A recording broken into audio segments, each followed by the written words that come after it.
Welcome to UN kitchen என் சமையலறையில். இன்றைக்கி வரகரிசி பொங்கல் எப்படி செய்கிறது அப்படின்னு பார்க்க போகிறோம். அதுக்கு தேவையான பொருட்கள், முதல்ல வரகரிசி. அது வெள்ளை கப்பில் இருக்கிறது வரகரிசி மில்லட், அது ஒரு அரை கப்பு வச்சுருக்கேன். பக்கத்துலேயே பாசிப்பருப்பு. பாசிப்பருப்பு வந்து வரகரிசி எவ்வளோ இருக்கோ அதுக்கு 1/4 அமௌண்ட்டு பாசிப்பருப்பு எடுத்துக்கணும். நெய், தேவையான நெய் எடுத்துக்கணும். அது தாளிக்கிறதுக்கு யூஸ் பண்ணுவோம் நெய்யை. அப்புறம் கருவேப்பிலை, இஞ்சி, மிளகு, சீரகம், பெருங்காயம். இங்கே வெள்ளையாக இருக்கிற பொடி வந்து பெருங்காயம். உங்களுக்கு வேணும்னாக்கா தாளிக்கிறப்ப கொஞ்சம் முந்திரி பருப்பு வறுத்துக்கலாம். நான் வந்து முந்திரி பருப்பு போடலை, மற்ற ஐட்டம்லாம் போட்டிருக்கேன். இதை தவிர தேவையான ஐட்டம் வந்து உப்பு, டேஸ்ட்டுக்கு தேவையான உப்பு, அவ்வளோதான். இதோட செய்முறை: பாசிப்பருப்பை முதல்ல வேக வைக்கணும். அதை மலர வேக வைக்கணும், குழையிற மாதிரி வேக வைக்கக்கூடாது. அது எப்படின்னு செய்கிறப்ப பார்ப்போம். வரகரிசி அதோட அளவுக்கு 3.5லேருந்து 4 பங்கு தண்ணி எடுக்கணும். வரகரிசி முதல்ல வறுத்துக்கணும். வறுத்துட்டு வேணும்னா ஒரு தடவை கழுவிட்டு அதுக்கப்புறமா வேக வைக்கணும். அந்த 3.5 பங்கு தண்ணி ஊற்றி வேக வைக்கணும்.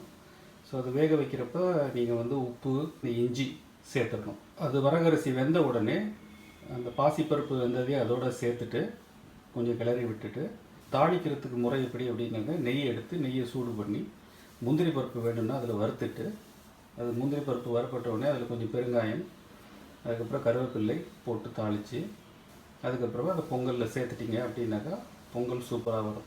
நான் முந்திரி பருப்பு போடாமல் செய்கிறேன். நீங்கள் வந்து முந்திரி பருப்பு போட்டு செஞ்சிங்கன்னா இன்னும் டேஸ்ட் சூப்பராக இருக்கும். ஸோ செய்முறை பார்ப்போம்.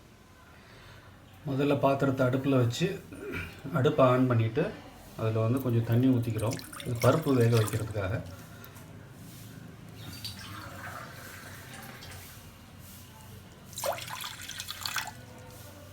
ஸோ இது வந்து பருப்பு வேக வைக்கிறதுக்கு மட்டும்தான் இந்த தண்ணி.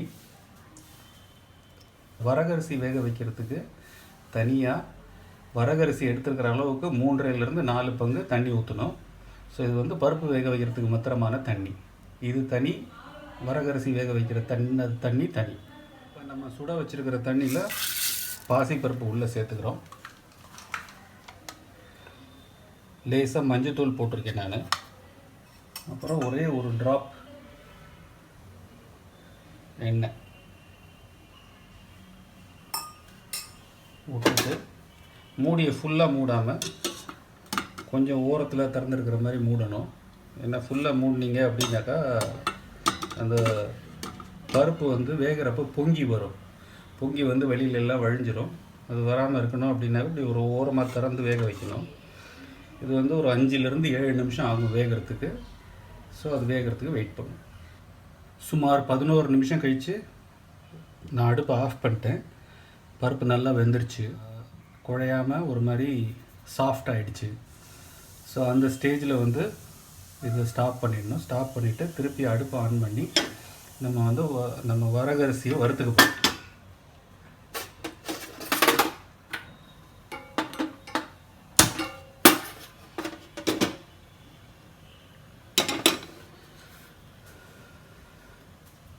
ஸோ வரகரிசிக்குள்ளே வண்டு கிண்டு இருந்தாக்கா அதெல்லாம் பார்த்து முதல்ல எடுத்துருங்க. எடுத்துகிட்டு முதல்ல வறுத்துக்கலாம், வாசனை வர வரைக்கும்.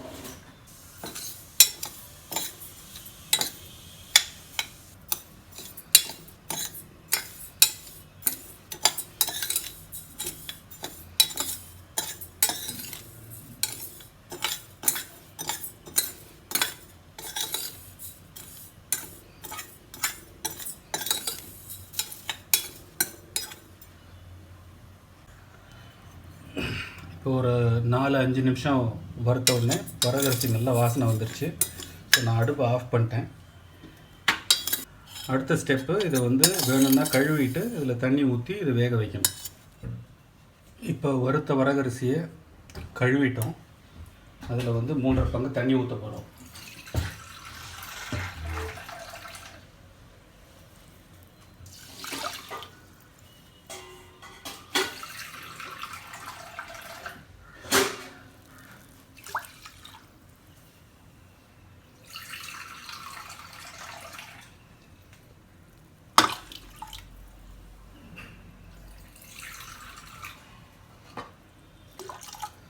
தண்ணி ஊற்றி கிரேட் பண்ணி வச்சுருக்கிற இஞ்சி அதில் போட்டு இதை வேக விட போகிறோம்.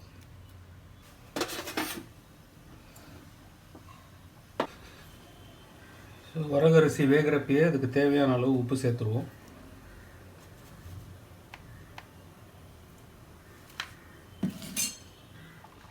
ஒரு 3-4 நிமிஷத்துக்கு அப்புறம் இந்த மாதிரி பொங்கல் கொதிக்க ஆரம்பிச்சிருக்கு வரகரிசி.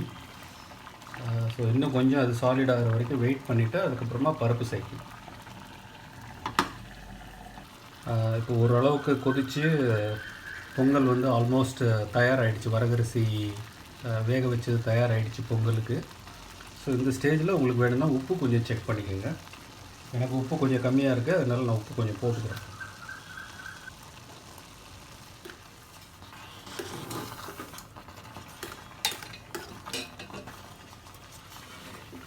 ஸோ இந்த ஸ்டேஜில் இதோட நம்ம பருப்பு வேக வச்சுருக்கிறத சேர்த்துருவோம்.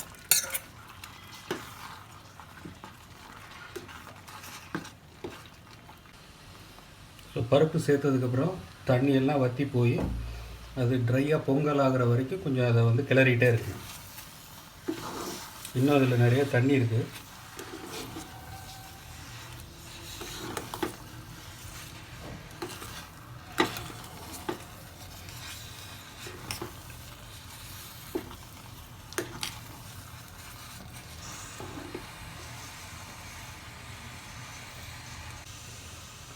ஸோ இதில் ஃபைனலாக கஞ்சி எல்லாம் போயிட்டு இந்த மாதிரி பொங்கல் பதத்துக்கு ரெடி ஆகிடுச்சு.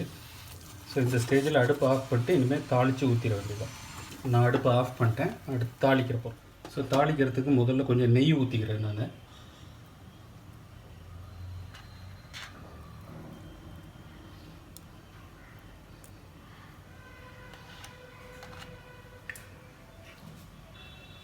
ஸோ இந்த நெய் சூடானோடனே இதில் வந்து உங்களுக்கு முந்திரி பருப்பு இருந்ததுன்னா முந்திரி பருப்பு வறுத்துக்கலாம். நான் வந்து முந்திரி பருப்பு போடாமல் செய்கிறேன். இப்போ நெய் சூடாயிடுச்சு. அதில் வந்து நான் கருவேப்பிலை போட்டுக்கிறேன் முதல்ல. அப்புறம் அதில் பெருங்காயம் போட்டுக்கிறேன் கொஞ்சம்.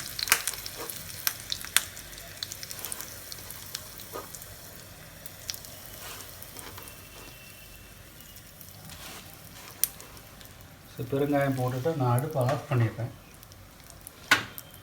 ஆஃப் பண்ணிட்டு பொடிச்சு வச்சுருக்கிற மிளகு சீரகம்,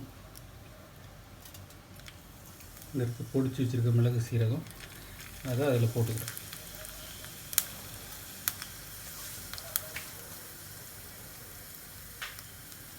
வச்சதை பொங்கலில் சேர்த்துட்டு